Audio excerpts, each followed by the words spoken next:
Hey everybody, and welcome to another Perry's Inside Scoop, this time on the road with the Orange this week in game number 3. Head coach Dino Babers joins us as always. And Coach, back to one of your roots here. You've been around the game a long time and worked at a lot of different schools. What are your recollections of your time in West Lafayette? Well, I remember my second daughter, Tasha, being born on the morning of the Indiana-Purdue game, and I'm at the hospital with my wife, and I still remember the doctor saying, "Hey, do you want to make this game?" I'm like, "Yeah, if I can." So he worked some magic, and all of a sudden the delivery speeded up, and I was running through the gate right when the kickoff return team was breaking the field. So I still remember the head coach's son on his court jumping up, going, "Yeah!" But better than that, we ended up winning the game. So it was a really good day. Started in the hospital, game in the middle, ended in the hospital. Everybody healthy. It was awesome. Coach Tiller, right? No, that was actually Jim Coletto. Oh, Coletto Jim before Coletto, Coach. Yeah, who was the guy right yeah. before Coach Tiller. Yeah, wow. You go back, and Purdue has a pretty distinguished college football history, maybe underrated. When you think about the quarterbacks alone, from Greasy to Breeze and Len Dawson going way back, right? Mm-hmm. So there's some names there that, and I know people think of that of Syracuse with the running back history here. There's some analogies there. Yeah, definitely the cradle of quarterbacks, long history. Breeze was on the back end, but there was Greasy and all the guys that you mentioned on the front end. And one of the quarterback whispers that actually was coaching all those guys, it was a guy by the name of Bob Spoo. Mm-hmm. Bob Spoo passed away 2 years ago, but Bob Spoo was the head coach at Eastern Illinois that gave me my first full-time job, who was that quarterback coach at Purdue. So there's a lot of history there. Yeah, small world. Kyle Orton, the quarterback, the last time the Orange went to, the only other time out to West Lafayette, it did not go well for Syracuse in that one. You know, we always look at the first road game. This one is particularly interesting because you continue to ramp up in competition level. I wonder what your feeling is inside the building this week about how well prepared you feel you are and what your read is on your team, given that the starters haven't played much in the second half and that type of thing. I think the biggest thing is this is kind of what we needed to get going a little bit. We have lost some cats along the way, and that's all a part of it, and that's God's will. But I think the biggest thing is now this is going to be our biggest test, and it's on the road, which makes it even more difficult. There's a sellout, and it's at night, which makes the atmosphere crazy, but that's all the things that we need to get ready for the journey that we have to do this year. So we're excited. We know how difficult it's going to be, but we're ready to get it started. You mentioned some cats lost. Any coming back? But let's hit quickly what you can share at this point. A couple of prominent players that left the game last Saturday, Aronde Gadsden chiefly, and then Dave Willabaugh. You indicated after the game that it's probably going to be a while for the right tackle, but what about the receiver? We're going to have to see. We think we've got a chance, maybe not, but we still need to see. Let's go back just quickly on that idea that what is the read of your team in terms of what you think your strengths are, how you parse through the way you've dealt with opponents. If we start on the defensive side, that 75-yard run by Western Michigan could have been 55, and you'd maybe have shut out your first two opponents, right? I mean, do you feel like you're that close to having done that? I think that 75-yard run, even though it hurt, it was exactly what we needed. Mm-hmm. I think it was an example of us not lining up correctly. There were some second effort issues in giving us, tackling that young man before he crossed the end zone and giving us an opportunity to play goal line defense, which I think that we're really good at, even though we haven't had an opportunity to do much of it. And it just goes back to the lessons. And we learned a lesson there, I think. It cost us 7, but it didn't cost us a game.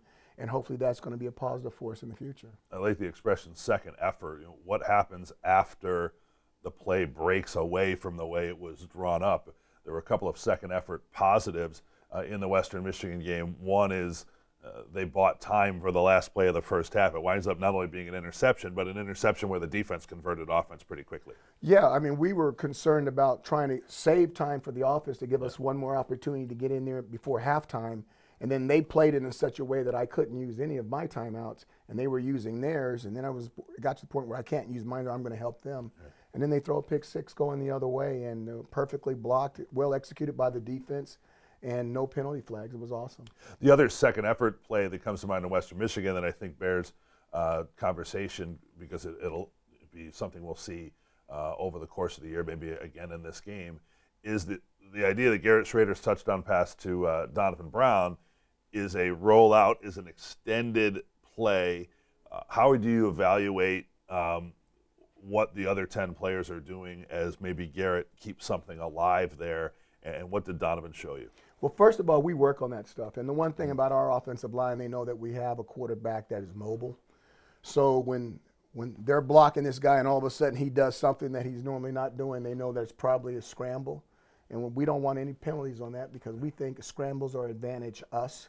So now you've got Schrader out there doing his thing, and you've got receivers changing routes off their original routes based off of what the system says. And nice find by Schrader and fantastic run by Dono. But teams are prone to make penalties on that type of play, right? Once something goes off script, and now you're changing the angles of blocks and that type of thing. Absolutely. That's when it normally happens. So Purdue, not only a Big Ten opponent, this is a team that won 8 games a year ago, won 6 in the conference. They struggled with some of the best teams they played, but the coaching change there is not because they were ineffective.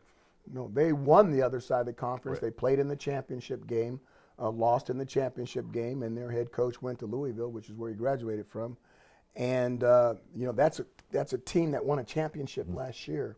So there's a lot of pride left on that team, and their coaches leave, and I'm sure they want to right some wrongs based off of what happened last year in the Dome as well. Well, that was what I was going to ask about. Any discussion about how that came down? Obviously, there were clutch plays made by Syracuse in that game, including Garrett Schrader's throw to Arondé Gadsden that wound up being the win. For Isaiah Jones, it was his last play of the season on a big play there. But we all know that Purdue has to feel like they contributed a bit with late penalties. Well, sure, I think they feel that way, but I also feel like if Damian Alford would have used our technique, that heel that was out by 2 inches would have been in by 2 inches. The coaching points on both sides, on both teams, was amazing, and we have gone through that a lot. My family, my law family understands exactly how we feel about that. But again, good points to learn, especially if you get the win as well. So Ryan Walters comes over as the D coordinator at Illinois, his first head coaching job. Been a very successful player and coach on the defensive side. He pairs up with Graham Harrell, who's off the Mike Leach approach, air raid and all of that. What do you make of that potion? I think, first of all, Coach Walters was amazing at the University of Illinois and warranted getting a head coaching job. His defense was stellar. I think you've got somebody that's got a great defensive mind. I'm sure that defense is going to follow his lead, even though he has a DC. And then Graham Harrell is somebody back in the day that I actually interviewed for an offensive coordinator job or spoke to. So he's been someone that everybody's had his eye on, and he's got a great pedigree, and he's a really good offensive mind. Last thing specifically with this game is you've got another one of these veteran quarterbacks. Didn't work out for Hudson Card at Texas. Certainly comes in with credentials. When you look at the tape, Fresno and Virginia Tech for those games for Purdue, what do you see? I see the best quarterback that we're going to face, not lip service. This guy can flat throw the ball. He's accurate. He's got a strong arm. There's a reason why he had all those stars, and his were all warranted. And we're really going to see a good quarterback. Going to face or have faced to this point? You're going to have faced to this point. That Drake May was ringing in my head there too, because there's going to be Jordan Travis. Stop! Kate Klubnik. And you're making me shake here. grab a bowl of Perry's ice cream and relax on that. There's going to be a lot of good quarterbacks on the schedule this year. That's our Perry's Inside Scoop. Perry's is proudly made in New York.